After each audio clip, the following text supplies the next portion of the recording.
जय गुरुदेव। जय गुरुदेव। जय गुरुदेव। जय गुरुदेव नाम किसका, जय गुरुदेव नाम किसका, प्रभु का पावन नाम, प्रभु का पावन नाम। जय गुरुदेव।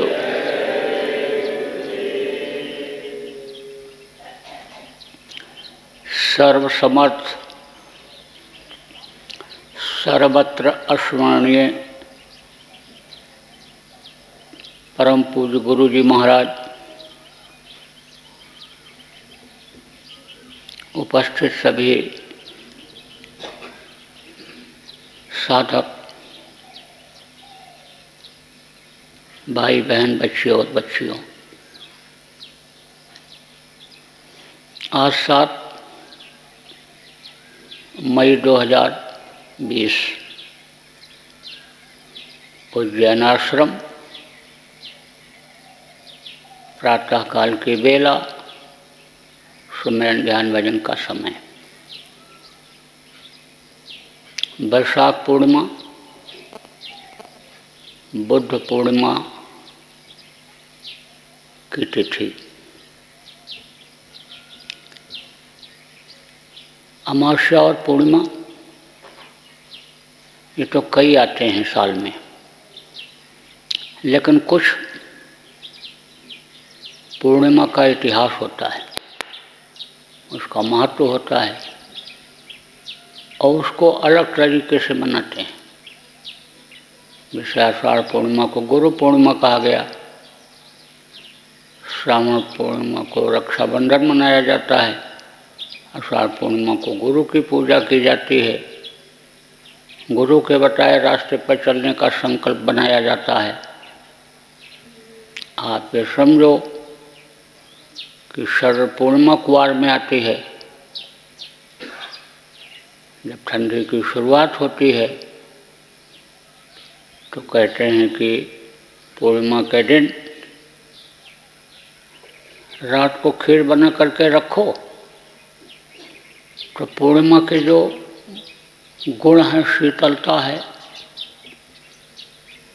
जो अच्छाई है, वो सारी के सारे उसमें आ जाएगी और फिर उसको खाओगे तो बहुत सारे रोग नष्ट होंगे, बहुत सा फायदा दिखेगा।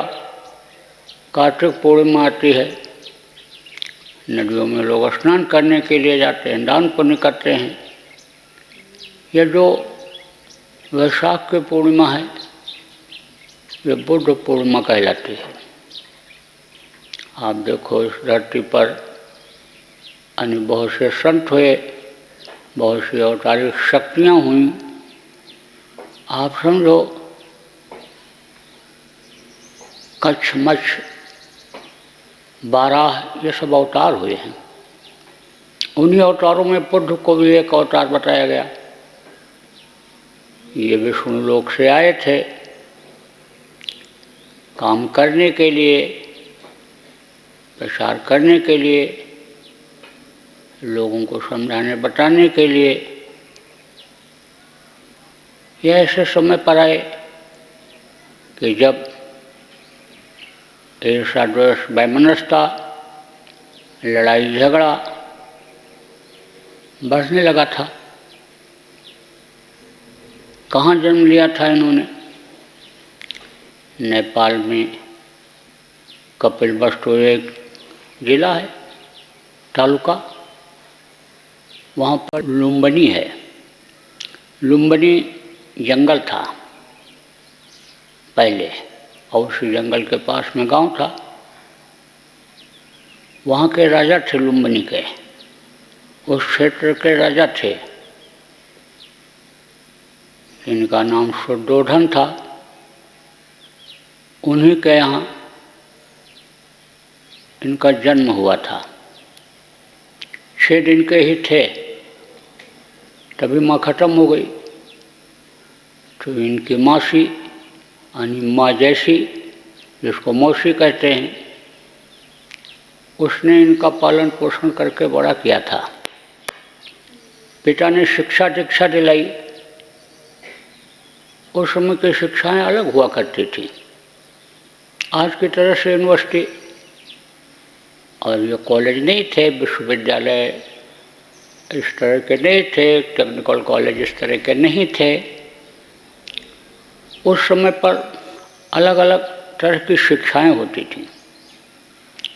राजा महाराजा के बच्चों का स्कूल अलग हुआ करता था।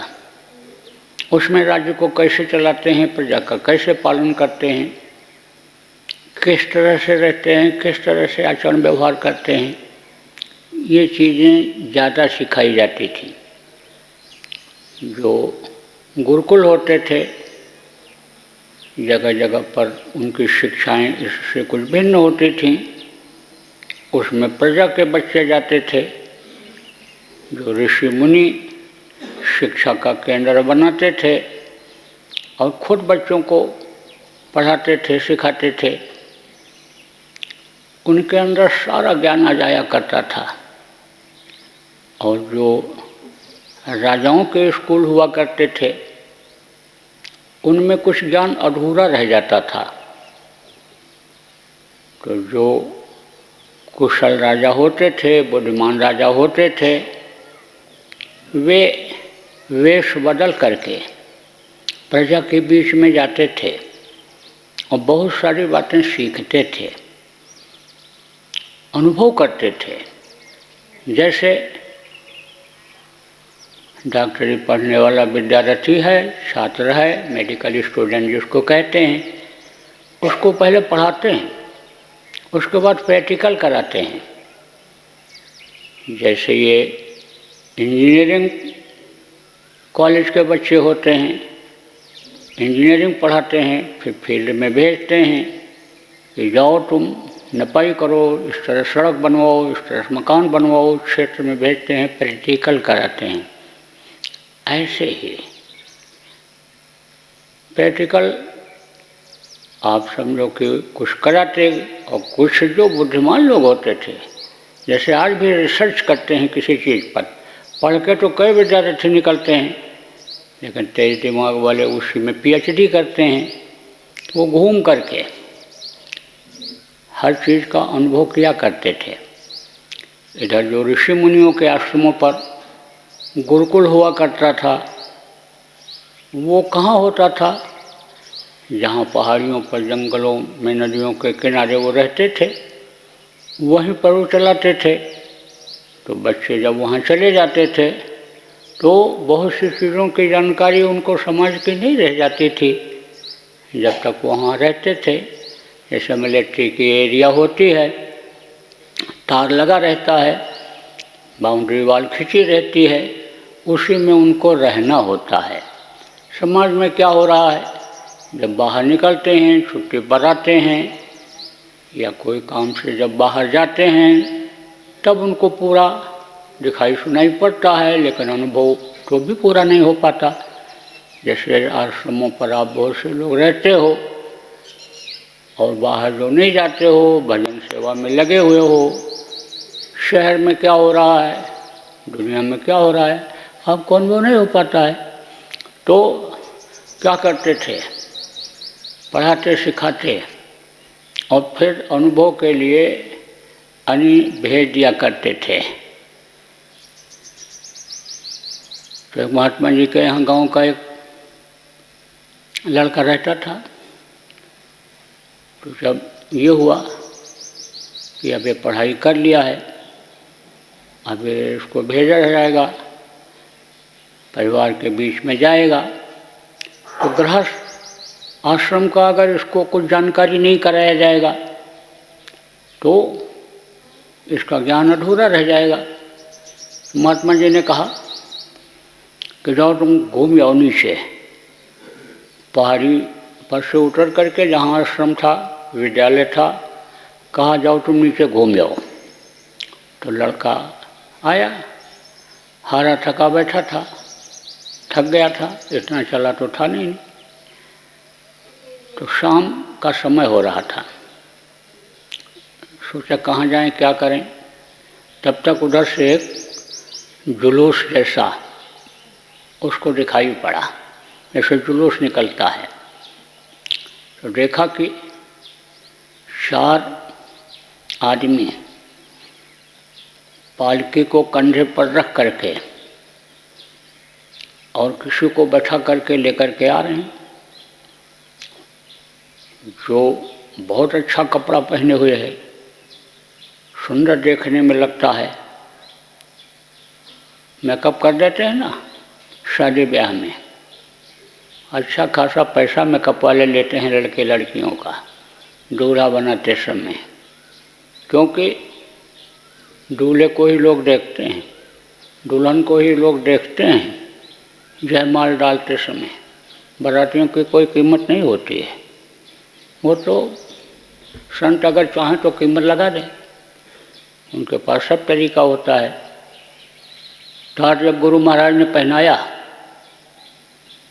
तब रिश्तेदार लोग कहने लग गए कि इनको नहीं बुलाना है,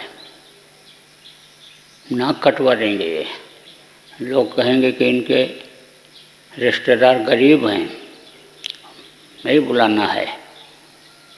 लेकिन घर में कोई भी प्रभावित हो गया उनकी बातों से, बता दिया उन्होंने जय गुरुदेव नाम प्रभु भगवान का नाम है, और तुम आजमाइश करके देख लो तकलीफ में मुसीबत में। और घर का कोई भी एक आदमी अगर आजमाइश कर लिया तो विश्वास हो जाता है। तो ये जो औरतें होती हैं, घर में रहती हैं, सेवा करती हैं, तो इनको ज़्यादा कर्म नहीं आते हैं। और घर से जो बाहर निकल जाता है वो पेट के लिए, परिवार के लिए झूठ बेईमानी छल कपट, उनके ऐसे लोगों के बीच में रहने से कर्मी बन जाता है। तो उसके समझ में थोड़ा देर में आता है, औरतों के समझ में जल्दी आ जाता है। तो जय गुरुदेव नाम की जब परीक्षा लिया दूल्हे की माँ ने, तो लड़के से कहा उनको ज़रूर बुलाओ, वो अगर आ जाएंगे तुम्हारे फूफा जी तो तुम्हारे काम में बाधा नहीं आएगी, वो किसी संत से जुड़े हुए हैं, महात्मा जुड़े हुए हैं। सोचो बेटा, इस फैशन के युग में और कोई खाने पहनने की उनको दिक्कत नहीं, प्रतिष्ठित जगह पर हैं, समाज में उनकी कदर है गांव में, तो उन्होंने टाट पहन लिया तो बेटा ज़रूर कोई बात होगी। अब लड़के ने जब आग्रह किया फूफा नहीं आओगे तो शादी नहीं करूँगा, आपको आना ही पड़ेगा, मजबूरी हो गई। अब जब टाट पहन करके पहुँचा तो दूल्हा पर से, दुल्हन पर से सबकी नज़र हट गई। दूल्हा को कोई नहीं देख रहा, टाटही वाले को देख रहे हैं सब, उसी की कीमत बढ़ गई। तो कहा ना मुँह खोएं बाचाल पंग चढ़ें गिरवर गान, जब उनकी दया हो जाती है गूंगा बोलने लगता है, लंगड़ा होता है, पहाड़ पर चढ़ जाता है, तो वो तो बात अलग है। और नहीं तो सुंदर रूप बनाते हैं लड़का लड़की का जब ब्याह करने को होता है, और बाराती लोग पहले से ही अपना कपड़ा धोने लगते हैं, एड़ी रगड़ने लगते हैं कि बेवाई न रह जाए, लोग देखें, सुंदर अपना शरीर बना लो। वो भी ऐसे बढ़िया कपड़ा पहनकर सुंदर सुडोल शरीर बना करके जाते हैं बारात में। तो देखा बहुत अच्छे अच्छे कपड़े पहने हुए आगे पीछे चल रहे हैं लोग। तो एक आदमी से पूछा लड़के ने कि ये कौन है, कहाँ जा रहे हैं? बोले ये बाराती हैं, बारात में जा रहे हैं। ये कौन है जो 4 कंधे पर जा रहा है? तो कहा कि ये दूल्हा है। कहाँ जा रहा है? ब्याह करने जा रहा है। लड़का भी साथ में धीरे धीरे पूछते पूछते चलने लगा। तो कहा ब्याह क्या चीज़ होती है? ब्याह स्त्री पुरुष का संबंध होता है। जब लड़का लड़की का हाथ पकड़ लेता है, पूरी जिंदगी निभाता है, उसके साथ रहता है, तब और क्या होता है, तब उसको लेकर के जाता है ब्याह करके, वो उसको बनाती खिलाती है, सेवा करती है, और वो उसको कमा के खिलाता है, उसके दुख सुख में एक दूसरे के भागीदार रहते हैं। तो कहा और क्या करते हैं, तो कहा चल ना देख ले क्या होता है इसमें, चल मेरे साथ। ले गए। अब वहाँ बढ़िया पानी पत्ता शरबत और ये सब आया, इसको भी मिला। कहा ये चीज़ तो कभी हमको वहाँ मिली नहीं थी, ये तो बहुत बढ़िया है।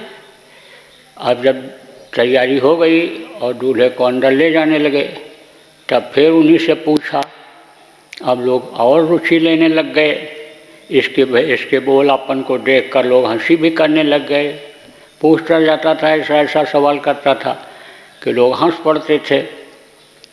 तो किसी ने कहा भेज न दो इसको, ब्रह्मचारी को, इसको भेज दो। ब्रह्मचारी चला जाएगा, बैठेगा वहाँ से, देखेगा, देख लेगा।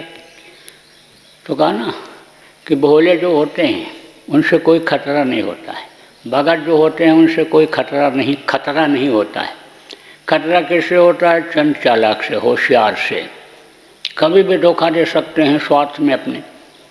तो सीधा था, कहा ना भोले भाव मिले रघुराई, निर्मल मन जन सो मोह पावा, और मोह कपट छल छिदर नभावा। गोस्वामी जी महाराज ने कहा कि वो प्रभु निर्मल हृदय वाले को पसंद करता है और उसी के ऊपर दया करता है, उसी को दर्शन देता है, क्योंकि उसके अंदर निर्मलता रहती है, गंदगी नहीं रहती है, छल कपट दम पाखंड नहीं रहता है, तो उस पर दया जल्दी होती है। तो गया बैठा रहा, सब देखता रहा। फिर जो है उसको नींद आने लग गई, भूख भी लगी। तो लोग देखे तो कहे इसको बच्चे को ले जाओ, खिला करके सुला दो। तो ले गए, खिला दिया। अब वहाँ कहीं जगह तो थी नहीं, तो वो कहाँ लेटा हुआ जिसको भेजा गया था वो लौट गया। तो वहीं पर एक कुआं था, उसी कुएं के ऊपर लेट गया, जो चबूतरा था कुएं का, उसी पर लेट गया। अब जब लेटा तो नींद आ गई। तो नींद में सपने में देखता है कि मेरी भी शादी हो रही है और मेरी भी दुल्हन इसी तरह कपड़ा पहने हुए, और मैं भी इसी तरह से कपड़ा पहने हुए हूँ, और मैं भी इसी तरह से व्यवहार कर रहा हूँ। और फिर मैं उसको घर ले करके आ गया, और फिर मैं लेट गया खा पी करके। और थोड़ी देर के बाद वो आई है और कहती है कि इसको हम भी यहीं सोएंगे। बस उसको देखते ही खुश हो गया कि देखो ये आ गई, अब हमारे पास सोएगी। मैं जल्दी से खिसका, और खिसका तो गिर गया कुएं में। अब झम से जब आवाज़ हुई तो लोग दौड़े, चिल्लाया, लोग उसको निकाले। अब अर्ध निद्रा में तो था ही, अर्ध निद्रा किसको कहते हैं? पूरा होश नहीं रहता है। तो मदहोशी में एक तरह से अर्ध निद्रा में गिर गया था। निकला तो कुछ सब सोचने लगा क्या हो रहा है, ये क्या है, कैसे क्या है। उसके बाद में वहाँ से भगा तो लोग उसको पकड़े। तो कहा कि जो है कहाँ जा रहे हो रात को, तुम कहाँ जाओगे? कहा गुरु जी के पास जाएंगे। अरे बोले रात को? जंगल का रास्ता, पहाड़ी का रास्ता, तुमको जानवर मिलेंगे, काट लेंगे, खा लेंगे, तुम रुको, सुबह चले जाना। बोला आप नहीं रुकेंगे। जब नकली शादी हुई और इतनी गहराई में गिर गए कुएं में, तो कहीं तुम लोगों ने मेरी असली कर दी तो फिर मेरा क्या हाल होगा। जब सपने में यह हाल हुआ, बोले ठहरो, तुम जा करके इस बात को बताना। समझदार लोग होते थे। कौन लोग होते थे? वही जो उन विद्यालयों से, स्कूलों से पढ़ करके आते थे, उन्हीं को लोग मुखिया बना देते थे। उनको जानकारी रहती थी कि गृहस्थ आश्रम कैसे चलाया जाता है, समाज को, गांव के लोगों को कैसे जोड़ करके रखा जाता है, किस तरह से इनके भोजन पानी की व्यवस्था की और कराई जाती है। आज की तरह से प्रजातंत्र तो था नहीं कि कोई जानकारी नहीं, राजनीति की व्यवस्था की कोई जानकारी नहीं। घुटने से नीचे तक कोटा सिलवाए और रातों रात नेता बन गए और पहुंच गए विधानसभा और लोकसभा में, और शोर सिफारिश और लक्ष्मी के जोर से मंत्री बन गए, देश को चलाने लग गए, सूबे को चलाने लग गए। तो ऐसा तो था नहीं। उस समय की व्यवस्था बड़ी मजबूत थी और बहुत सी जानकारी अन्य लोगों को घर से ही मिल जाती थी और नहीं तो समाज से यानी गांव के लोगों से मिल जाती थी। तो समाज में प्रतिष्ठित और अच्छे जानकार लोग भी होते थे। तो वहीं पर एक बुजुर्ग थे मुखिया गांव के, उन्होंने कहा बेटा तू यहाँ पहुँचा कैसे, आया कैसे? तो कहा कि गुरु जी ने भेजा था। बोले तेरे गुरु जी ने भेजा तो कोई राज जरूर रहा होगा, ऐसे गुरु जी तुझको क्यों भेजेंगे वहाँ से? तू जा कर के इस घटना को गुरु जी से बताना, फिर वो तुझको सब समझा देंगे, बता देंगे। जब गया और बताया तब उन्होंने समझाया कि देख, अगर समझ में आ जाए तो यह गृहस्थ आश्रम स्वर्ग है, और समझ में ना आवे तो जैसे तू कुएं में गिर गया ऐसे इंसान कुएं में गिर जाता है और फिर जल्दी निकल नहीं पाता है। तो ये भवकूप है, इस भवकूप में पड़े हुए हैं लोग, निकलने का रास्ता नहीं मिल पा रहा है। रास्ता अगर मिल जाए तो निकल जाएं, और नहीं तो इसी में डूबते रहेंगे, जन्मते मरते रहेंगे। तब उसके समझ में आया, उसको ज्ञान हुआ। बहुत सारी चीज़ों की जानकारी संत महात्मा ऋषि जो होते थे लोगों को दे दिया करते थे। तो जब ये पढ़ लिख करके आया, कौन, सिद्धार्थ नाम था शुरू में बुद्ध का, तो सिद्धार्थ पढ़ लिख करके जब आए तब कम उम्र में ही इनके पिता ने शादी कर दी और एक बच्चा भी पैदा हो गया जिसका नाम उन्होंने राहुल रखा। तो एक दिन क्या हुआ, ये सिद्धार्थ रथ पर बैठ करके घूमने के लिए जा रहे थे उधर बगीचे की तरफ। तो देखा कि एक आदमी को कपड़े में लपेटे हुए और रस्सी से बांध करके और घर से बाहर निकाल रहे हैं। औरतें रो रही हैं, चिल्ला रही हैं, छाती पीट रही हैं, काफ़ी संख्या में लोग इकट्ठा हैं। तो उसने कहा रथ धीमा करो। रथ धीमा किया, तब तक उसको कंधे पर मुर्दा को लोग उठा लिए और कंधे पर रख करके चल पड़े, उनके पीछे कुछ लोग चल पड़े।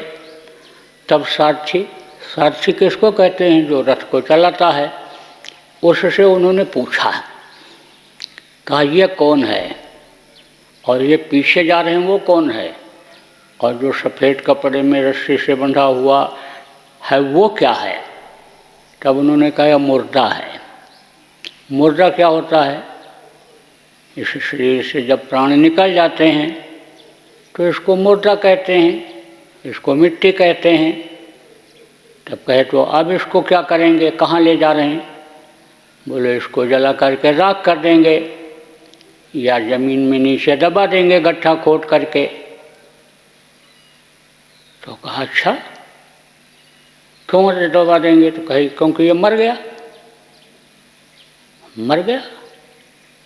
क्यों मर गया? कहा मरना तो सबको है, ये विधान है प्रकृति का कि सबको मरना है, जो पैदा हुआ सबको मरना है। देखो आपके दादाजी देखे उनको? बोले हाँ। कहे वो भी चले गए, हमारे भी पिताजी चले गए, परिवार के लोग चले गए, जितने भी लोग आए सब चले गए, सबको जाना पड़ेगा दुनिया छोड़ करके। बोला अच्छा कब जाना पड़ेगा? बोले जब बुढ़ापा आएगी, हाथ पैर ढीले पड़ेंगे आँख कान कमज़ोर हो जाएंगे, बाल सफ़ेद हो जाएंगे, चेहरे पर झुर्रियाँ पड़ने लग जाएंगी। तब समझ लेना चाहिए कि अब दुनिया छोड़नी पड़ेगी। फिर काम क्रोध लोभ मोह को सोच समझ करके ढीला कर देना चाहिए। सुनता रहा ये, कहा अच्छा, लौट आया। सोचता रहा कि भाई क्या हमको भी बुढ़ा होना पड़ेगा, क्या हमारे भी हाथ पैर कमज़ोर होंगे, ये सुंदर शरीर हमारा झुर्रीदार बुढ़ा हो जाएगा, हमको भी जाना पड़ेगा दुनिया संसार से। सोचता रहा। कुछ दिन बीता तो फिर जा रहा था, सिद्धार्थ फिर जा रहे थे जिनको बुद्ध कहा गया, तो देखा कि एक गेरुआ वस्त्र पहने हुए बढ़िया सुंदर सुडोल वाले उधर से आ रहे हैं। चेहरे पर तेज है, प्रकाश जैसा चेहरा उनका दिख रहा है, मूरत है, मनमोहक हैं वो। देखा तो देखता ही रहा। फिर साथी से पूछा, रथ चलाने वाले से पूछा कि ये कौन है, ये कौन है? तो कहे कि ये विरक्त हो गए हैं, ये महात्मा कहलाते हैं। कहे विरक्ति क्या होती है? बोले जो गृहस्थी में नहीं पड़ते हैं या गृहस्थी से अलग हो जाते हैं और आत्मज्ञानी हो जाते हैं, उनका चेहरा मोहरा बदल जाता है, उनको कपड़े भी बदल जाते हैं। राजसी वेश और राजसी कपड़े और अच्छे कपड़े ये सब उनको अच्छे नहीं लगते हैं। वो जब उस मालिक के रंग में रंगते हैं तो वो उसी तरह का वेश बदल लेते हैं, रंगीन कपड़े पहन लेते हैं। कहा ओ ऐसा है, आत्मज्ञान क्या होता है? कहा ज़्यादा जानकारी तो हमको नहीं है, उसके लिए तो कोशिश करनी पड़ेगी। बोले आत्मज्ञान होता है? बोले होता ना होता तो कहते क्यों? कहाँ मिलता है, कौन देता है? कोई गुरु मिलते हैं, जब समर्थ गुरु मिलते हैं और वो जब बताते हैं तब आत्मज्ञान हो जाता है, रास्ता मिल जाता है तो आत्मज्ञान हो जाता है। तो उसने सोच लिया कि हमको आत्मज्ञान करना है, हमको विरक्ति लानी है। इस चीज़ की जानकारी उसको थी नहीं कि यही चीज़ गृहस्थी में भी हो सकती है। न तो कोई बताने वाला मिला, न तो कोई समझाने वाला, रास्ता दिखा करके चलाने वाला मिला। तो उन्होंने कहा कि अब हम घर छोड़ देंगे, रात को सुख से निकलेंगे तो कोई देखेगा नहीं, और निकल जाएंगे रातों रात। तो निकला, दरवाजे पर पहरेदार खड़ा था। कहा कि एक घोड़ा तैयार करो। तो एक घोड़ा लेकर के वो आ गया। लेने जब गया तो पुत्र का मोह जगा। तो कहा कि पुत्र का चेहरा एक बार देख लूँ। यशोधरा उनकी पत्नी थी, यशोधरा के पास लेटा हुआ था, चिपका के ऐसे हाथ रख करके ऐसे सो गई थी, ऐसे सीने से लगा करके ऐसे उसके ऊपर हाथ रख करके सो गई थी। तब इन्होंने सोचा, कहा कि अगर इसका हाथ हटाएंगे यशोधरा का पत्नी का, जग जाएगी, पुत्र का चेहरा देखने के लिए रुकावट आ जाएगी, चलो निकल चलते हैं। लेकिन एक बार पुत्र को देखने के लिए जब सिद्धि मिल जाएगी, आत्मज्ञान हो जाएगा, तब आएंगे। तो रातों रात निकल गए, राज्य के बाहर हो गए। आप समझो कि इनका मामा का गांव भी नज़दीक में था, रूपंदेही, वहाँ पर एक नेपाल में अन्य जिला है, उसमें था। वो भी निकल गए रात को। और जब उस स्टेट के राज्य के बाहर निकल गए तो जो पीछे पीछे चल रहा था वो, यानी जो घोड़ा लेकर आया था, उससे कहा कि ये लो हमारे गहने और कपड़े हैं, और तुम घोड़ा लेकर के वापस चले जाओ, अब हम सन्यासी बन जाएंगे। उसने कहा मैं भी बन जाऊंगा सन्यासी आपके साथ, मैं कहाँ वापस जाने वाला हूँ। बोले नहीं, तुम वापस चले जाओ, मैं तुमको आदेश देता हूँ राजकुमार होने के नाते और तुम मेरे नौकर होने के नाते आदेश तुमको देता हूँ, तुम वापस चले जाओ। तो वापस चले गए। तो ये आगे बढ़े, भटकना पड़ता है, भटके लेकिन इनको गुरु मिल गए। तो 6 साल तक लगातार प्रयास करते रहे मलिक की याद में, आत्मज्ञान प्राप्त करने के लिए प्रयास करते रहे। शरीर इतना कमज़ोर हो गया, चेहरा मोहरा इतना बदल गया कि पहचान में नहीं आते थे। आज की तरह से तो सरल साधना उस समय पर थी नहीं कि न घर छोड़ना है, न जमीन जायदाद छोड़ना है, न बाल बच्चों को छोड़ना है, गृहस्थाश्रम में ही रह करके उसको याद करना है। जो हमारे गुरु महाराज ने बताया, गुरु महाराज जैसे गुरु तो उस समय थे नहीं, सम्राट गुरु थे नहीं,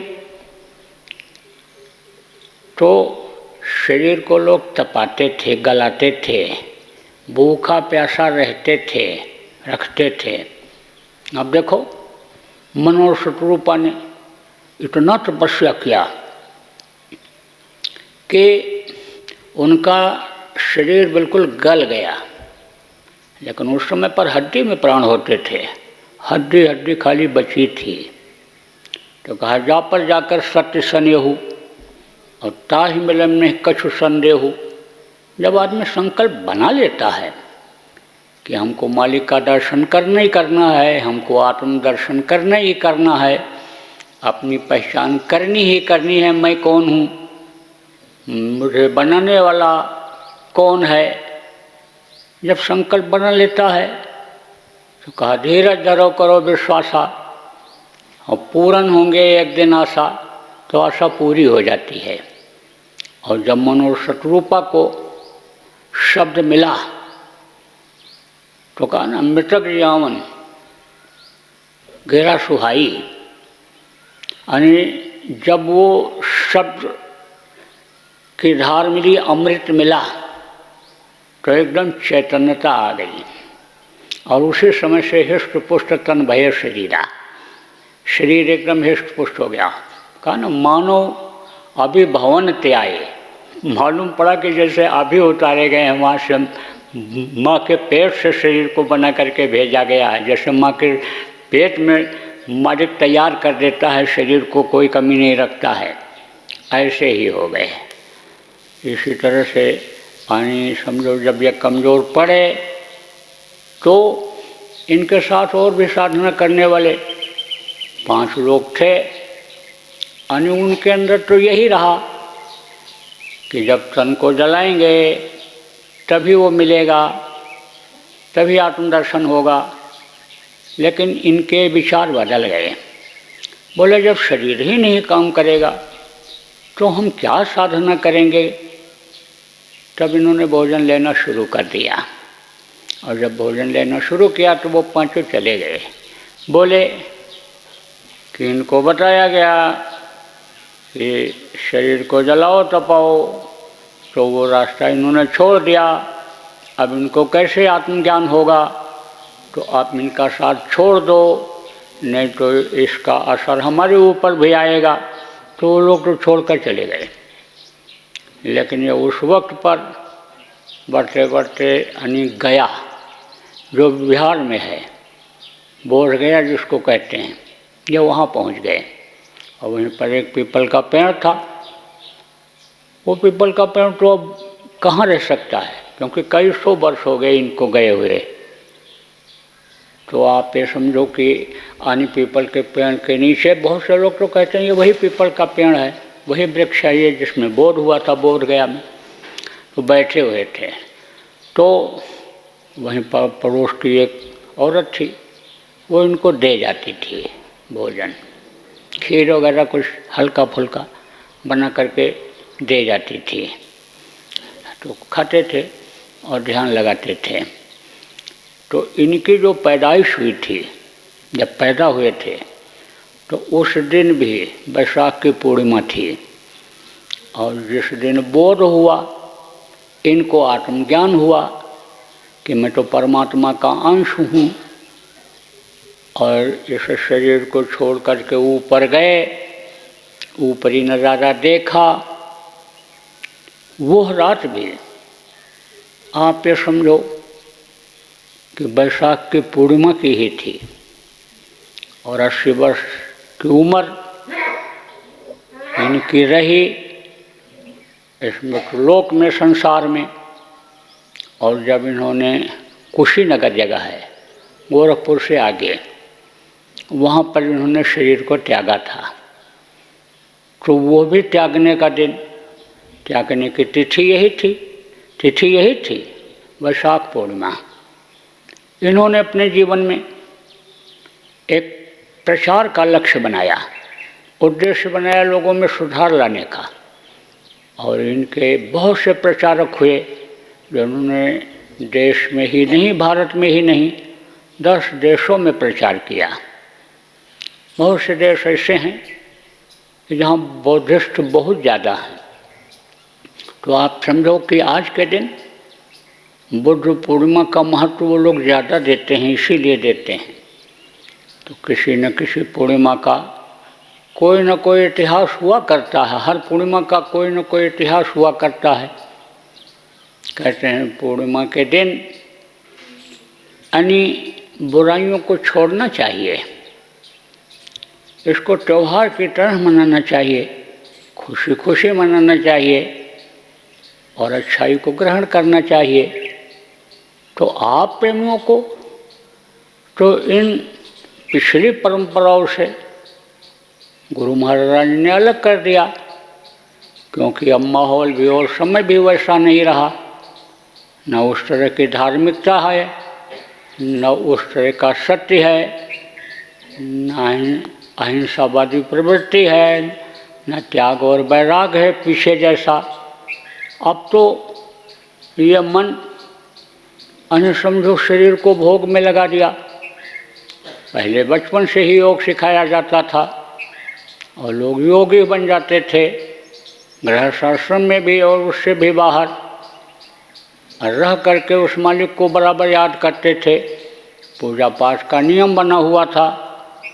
लेकिन अब वो सारी चीज़ें इस मृतलोक में, इस कलयुग में खत्म होते दिखाई पड़ रही हैं। इसलिए पूजा उपासना और इन चीज़ों को अन्य समझो के सरल किया गया। अब आप ज़रूर समझो, इस बात को समझो कि जहाँ नाम तहाँ काम नहीं, और जहाँ काम नहीं नाम। नाम आपको मिला, नामदान मिला, नाम की कमाई आप करते हो, नाम की डोर को पकड़ करके आप स्वर्ग वैकुंठ में जा सकते हो, ब्रह्मपार ब्रह्मलोक, शिवलोक, विष्णुलोक में जा सकते हो, सतलोक, अलखलोक, गमलोक आप जा सकते हो। वहाँ जाने का रास्ता आपको मिल गया। ऐसा नाम मिल गया कि जिस नाम से अंतर में उसको पुकारोगे, जपोगे, बुलाओगे तो मिलेगा और आपको ले जाएगा। ऐसे समर्थ गुरु मिल गए कि जो वहाँ आते जाते हैं आपको ले जाने में मदद कर देंगे। लेकिन मन अगर काम की तरफ लगा रहा तो कहा, ऊढ़ो से गोपिकाओं ने कहा था, ऊढ़ो मन नाही 10-20, एक रहो सो गयो श्याम संग, को आराधे ईश। मन तो ये कही है, जहाँ पर लगता है वहीं पर रस लेता है। इसका काम इंद्रियों के घाट पर बैठ करके रस लेने का है। अब आप ये समझो कि काम वासना को ही काम नहीं कहते हैं। इस शरीर के लिए, खाने पीने और मान प्रतिष्ठा के लिए जहाँ तक ये मन जाता है वो सब काम कहलाता है। हाँ, काम काम सब कोई कहे काम न जाने कोई, जेठी मन के कल्पना काम कहावे सोए। कल्पना करता है मन, वो भी काम कहलाता है। जिस चीज़ को सोचता है मन, जिस चीज़ के लिए फुरना पैदा करता है, इच्छा पैदा करता है, वो भी काम कहलाता है। क्यों? क्योंकि देखेगा तो काम वासना जगेगी, सुनेगा तो काम वासना जगेगी, चखेगा खाएगा बढ़िया पौष्टिक चीज़ तो काम वासना जगेगी। आप समझो कि सात्विक भोजन पहले के समय में लोग क्यों करते थे? सात्विक भोजन किसको कहते हैं?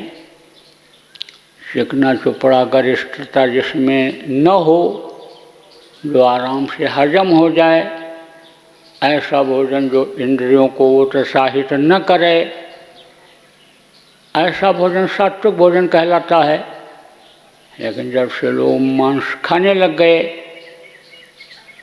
जब से पशु पक्षियों के अंडे और मांस खाने लग गए, तब से देखो काम वासना बहुत बढ़ गई, उत्तेजना बहुत बढ़ गई, और आदमी अपने को संभाल नहीं पा रहा, औरत अपने को संभाल नहीं पा रही। लक्ष्मण रेखा जो समाज की परिवार की खिंची हुई है, उसको भी लांघ जा रहा है। तो इसीलिए कहा जाता है कि भाई सात्विक भोजन करो, जो वासनाओं को दबावे, उभारे नहीं। वासनाएं उभरेंगी, इच्छा उभरेगी, तो परमार्थ की कमाई नहीं हो पाएगी, नाम की कमाई नहीं हो पाएगी। काम जहाँ भी रहेगा इच्छा रहेगी, अन्य समझो कि वहाँ पर अन्य नाम नहीं मिलेगा, नाम से दूर होते जाओगे। या पहले लोग संतान की उत्पत्ति नहीं करते थे, बच्चे का नहीं पैदा करते थे, करते थे, सब काम होता था। लेकिन जो बच्चे पैदा करते थे होनहार, अच्छे, सुंदर, सुडौल, बुद्धिमान होते थे। आज की तरह से लूले लंगड़े अंधे और बुद्धि नहीं हुआ करते थे। तो प्रेमियों देखो, संयम नियम को जानना समझना और उसका पालन करना ये बहुत ज़रूरी है। आज पूर्णिमा के दिन आप सब लोगों को इन चीज़ों को समझने की ज़रूरत है और अच्छी चीज़ों को अपनाने की ज़रूरत है। आज पूर्णिमा जो ये आपके सामने आई है, ये तिथि आई है, इस तिथि को आपको संकल्प बनाने की ज़रूरत है कि अगली पूर्णिमा तक हम अपना काम बना लें, क्योंकि ये तो आती रहेगी और ये जितनी पूर्णिमाएँ आती रहेंगी उम्र को ये काटती चली जाएंगी। आपको किसी को भी नहीं पता है कि हम कितनी पूर्णिमा देखेंगे। तो कहा काल करे सो आज कर, आवाज़ करे सो अब, और पल में परले होत है। बहुल करोगे कब? तो करने की ज़रूरत है, समय की कीमत लगाने की ज़रूरत है। और आप तो बहुत से लोग आश्रम पर रहते हो, कुछ लोगों के पास तो कोई काम नहीं है, तो भजन करो। मन तो कहेगा पंचायत करो, मन तो कहेगा निंदा करो, मन तो कहेगा बुराई करो, मन तो कहेगा इनको उतारो, इनको गिराओ, इनको बैठाओ, मन तो कहेगा कुछ करना न पड़े, ऊंची जगह हमको मिल जाए। मन का काम क्या है? यही जब यहाँ पर नहीं थे, आश्रम पर नहीं आए थे, तो यही सब वहाँ भी करते रहे। और वही चीज़ जो बाहर थे, शहर में थे, गांव में थे, जो वहाँ करते थे, वही अगर यहाँ भी करो तो यहाँ रहने का मतलब क्या है? यहाँ का रहना, यहाँ का खाना पीना, यहाँ का पानी आप अन्य समझो कि कैसे पचा पाओगे? मोटी बात आप ये समझो। तो आपको तो यहाँ रहने का, खाने का आपको यानी समझो जो भी है आपके ऊपर, जो भी समझो खर्चा है आप उपयोग करते हो, उसको तो आपको यहीं अदा कर लेना चाहिए। सेवा करके, भजन करके, दो विकल्प, सेवा का विकल्प और भजन का विकल्प। अब बहुत से लोगों के यही समझ में नहीं आता है कौन सी सेवा करें। सेवा हमको कोई बड़ी मिले, मैनेजर बना दिए जाएं, व्यवस्थापक बना दिए जाएं, इंचार्ज बना दिए जाएं, हमारी वैल्यू हो जाए, महत्व हो जाए, तो हर आदमी कैसे मैनेजर बन सकता है, व्यवस्थापक बन सकता है? अरे भाई, अपने घर में हर कोई मुखिया बन जाता है, मुखिया तो कोई और रहता है, लेकिन जो गृहस्थी को चलाने लग जाता है, कोई भी छोटा मोटा काम पकड़ लेता है, बढ़िया से करता है, तो जो मुखिया होता है दूसरी भी जिम्मेदारी दे देता, तीसरी भी दे देता, चौथी भी दे देता, वही घर का मालिक बन जाता है, उसी को घर का मालिक बना देते हैं।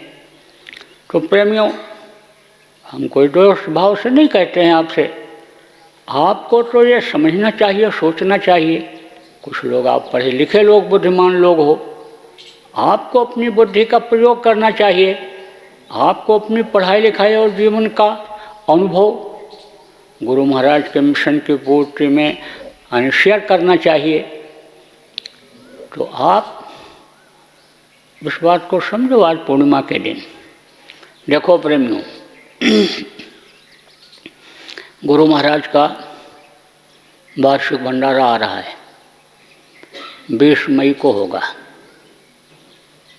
तो मैंने होली में भी कहा था यहाँ होगा, और कल भी शाम को लघु सत्संग में कहा कि यहाँ पर होगा।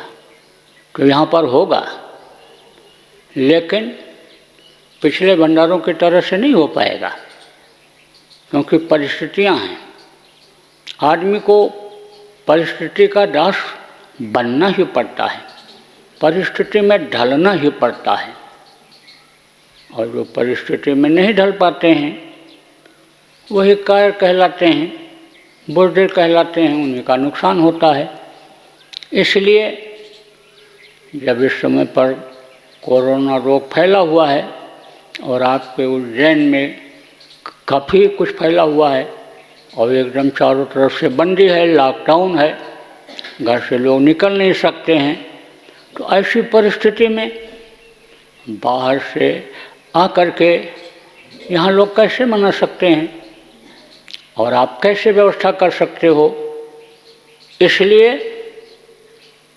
आप जो लोग यहाँ पर हो, यहाँ मनाओ, और जो बाहर में प्रेमी देश विदेश में हो, आप लोग भंडारा वहाँ करो, भंडारा का पूजन अपने अपने स्थान पर सब लोग कर लो। और आप जो प्रेमी से कोई पूछे यहाँ आने के बारे में, साफ मना करना कि भाई यहाँ की परिस्थिति आने के लायक नहीं है। और महाराज जी ने सत्संग में कह दिया है कि जब परिस्थिति अनुकूल होगी तब आपको बुलाया जाएगा, आप आ जाना। कुछ लोगों के फ़ोन आ रहे हैं, बहुत इच्छा हो रही है, मन में बड़ी उचाट है, बड़ा प्रेम जग रहा है, मोह लग रही है। अरे भाई, कहा ना कि जोक एक शायर था, तो उसने कहा कि जोग इश्क का रोके नज़ारा, इश्क का रोके नज़ारा, और मुफ्त में बदनाम है, और हुस्न खुद बेताब है जलवा दिखाने के लिए। जिसको मालिक कहा गया, वो ऊपरी लोगों का अपने देश का जलवा दिखाने के लिए खुद बेताब है। गुरु महाराज से एक आदमी बोला, गुरु महाराज आपकी बड़ी याद आई, तो मैं चल पड़ा आपके दर्शन के लिए। गुरु महाराज ने कहा कि तुम्हें कोई मुझे नहीं आई? अरे मैं नहीं याद करता तो तू यहाँ आता? ऐसे इस बात को आपको समझना चाहिए प्रेमियों को कि जब प्रेम एक दूसरे से होता है तो एक दूसरे को भी याद करते रहते हैं लोग। आप देखो, बेटा और बाप का प्रेम, भाई भाई का प्रेम, पति पत्नी का प्रेम, ये तो स्वार्थी प्रेम होता है। लेकिन जो अन्य समझो कि विरक्त होते हैं, जिनके अपने कोई बच्चे नहीं, पुत्र नहीं, परिवार नहीं, और जो लोगों के लिए काम करते हैं, समाज और देश के लिए काम करते हैं, वो आप जैसे बच्चों को ही अपना बच्चा मान लेते हैं, परिवार मान लेते हैं। तो अब आप ये समझो कि आग दोनों तरफ से लगती है। किसकी? प्रेम की। इश्क जिसको कहते हैं। इश्क भी कई तरह का होता है। आप फिर समझो कि एक दूषित इश्क होता है जो नर्क की तरफ ले जाता है, और एक यानी समझो कि शुद्ध प्रेम होता है, पवित्र प्रेम होता है, वो स्वर्ग वैकुंठ दिखाता है, वो निज घर ले जाता है। तो जो महात्माओं से, संतों से, गुरु से प्रेम किया जाता है वो शुद्ध प्रेम होता है। तो हम भी आपको बराबर याद करते रहते हैं, और गुरु महाराज की दया रही तो प्रेमियों फिर मुलाकात होगी। आप यहाँ आओगे तो हो जाएगी, नहीं हम उधर दौरा करेंगे तो हो जाएगी। आप भंडारे के दिन खूब ध्यान लगाना। जैसे यहाँ पूजा करते थे, फोटो लगा करके और कुछ प्रसाद मीठा रख देते थे, मीठा भोजन बना के रख देते थे, और ध्यान लगाते थे, ध्यान में भोग लगाते थे, और फिर प्रसाद बढ़ता था। ऐसे ही जहाँ जैसी परिस्थिति हो उस हिसाब से आप कर लो। जहाँ पर कोई तकलीफ़ नहीं है, सरकार की तरफ से कोई रोक टोक नहीं है, गांव में एक जगह इकट्ठा होकर कर लो। और जहाँ पर रोक टोक है, घर से बाहर निकलने का नहीं है, अपने अपने घरों में कर लो। आप आने बांट सको तो कुछ बांटो प्रसाद, नहीं बांट सकते हो, आप कहीं बाहर पड़े हुए हो, घर से बाहर चले गए, लॉकडाउन हो गया, सवारियाँ बंद हो गईं, तो बहुत से लोग जहाँ गए थे वहीं पड़े रह गए, किसी भी तरह से समय पास कर रहे हैं। आप वहीं से याद कर लेना। कहीं फूल पत्ती नैवेद्य तो आपको चढ़ाने के लिए लाना नहीं है, अक्षत जो तो लाना नहीं है हवन करने के लिए। आपको तो अपनी बुराइयों का हवन करना है, आपको अपनी वासनाओं का हवन करना है, तो वहीं हवन कर दो वासनाओं का। बहु इच्छा, जो बहुत इच्छा और इच्छाओं की तरंग चलती है उसको कम करो, उसका हवन करो, और मालिक को वहीं याद कर लो। भोजन कहीं करते ही करते हो, उसी में से जो प्रसाद आप बांटोगे अपने अपने यहाँ, समझ लो जहाँ भोजन आपको मिले उसी में से 2 समझो कि टुकड़ा, 1 आध टुकड़ा वहीं डाल दो। चींटी ही खा लेंगी, कीड़े मकोड़े होंगे वही खा लेंगे, तो भी आपका भंडारा हो जाएगा। आप ये समझो कि भंडारा तो पहले से ही कराना शुरू कर दिया गया। 25 तारीख को लॉकडाउन हुआ, इमरजेंसी लगी, घरों से निकलना बंद होने का, और ये नियम कानून बनाया गया कि सब लोग बड़े एहतियात बरतेंगे रोग से बचने के लिए, और 26 तारीख को ही घोषणा हो गई। उज्जैन के लिए हुई और फिर पूरे देश के लिए हो गई। और आप प्रेमी बहुत से लोग बांट रहे हो, भोजन लोगों को खिला रहे हो। हमको भी प्रेमी ने यहाँ बताया कि 15 लाख से ऊपर पैकेट 3 मई तक बट चुके थे। 2000 कुंटल गल्ला लोगों को दिया जा चुका है। बताया, उनके पास रिपोर्ट है, सब मालूम करते रहते हैं, पता करते रहते हैं, और अब भी बट रहा है। और बहुत सी जगहों की रिपोर्ट भी नहीं मिल पाई। तो इतना बड़ा भंडारा तो कभी हुआ ही नहीं। और यहाँ जो भंडारा होता था, आप अपने ज़िले के लोगों को, यहाँ के आसपास के लोगों को, या बाहर से जिनको लाते थे या जो आते थे उन्हीं को खिलाते थे। इस तरह से कुछ लोग खिलाते पिलाते थे कि हमारा नाम हो जाएगा, इस भंडारे में ये बना, ऐसा हुआ वैसा हुआ, लोग हमारी तारीफ़ करेंगे, कहेंगे जो हमारे ज़िले से लोग आए हैं, प्रतिष्ठित लोग आए हैं, बहुत बढ़िया इंतज़ाम था, शाबाशी मिलेगी, सम्मान मिलेगा। लेकिन उससे परमार्थ नहीं हो पाता था। परमार्थी भंडारा अब की बार हुआ प्रेमियों, और अब हो रहा है। ये दुखी को आपने खिलाया, भूखों को आपने खिलाया, जिनको ज़रूरत थी उनको आपने दिया। जिसको कम भूख है उसको बोला बोला करके नहीं खिलाया कि हलवा बना है, खीर बना है, चलो थोड़ा ही खा लो। उसको खिलाया जिसको ज़रूरत थी, और जिससे आपको कोई इच्छा नहीं, जिससे आप अपना कोई स्वार्थ नहीं समझ रहे हो। परमार्थी भंडारा ये है। और वो भंडारा आपका हुआ तो आप जो गांव में हो, अपने अपने ज़िलों में हो, जो अपने अपने स्थान पर हो, आपको चिंता फिक्र करने की ज़रूरत नहीं है कि हम नहीं पहुंच पा रहे हैं, नहीं जा पा रहे हैं, हमारा भंडारा छूट गया। ऐसी कोई बात मत समझो। जो दया आपको यहाँ गुरु महाराज की मिलती थी, हम तो गुरु महाराज से यही प्रार्थना करेंगे कि वही दया आपको आपके अपने अपने स्थान पर मिल जाए। इसलिए अभी से बता दे रहे हैं कि आप दया के घाट पर बैठना अभी से शुरू कर दो, उनको याद करना शुरू कर दो। उस दिन आपकी परिस्थिति कैसे रहे, समय मिले न मिले, न याद कर पाओ, अभी से याद करना शुरू कर दो।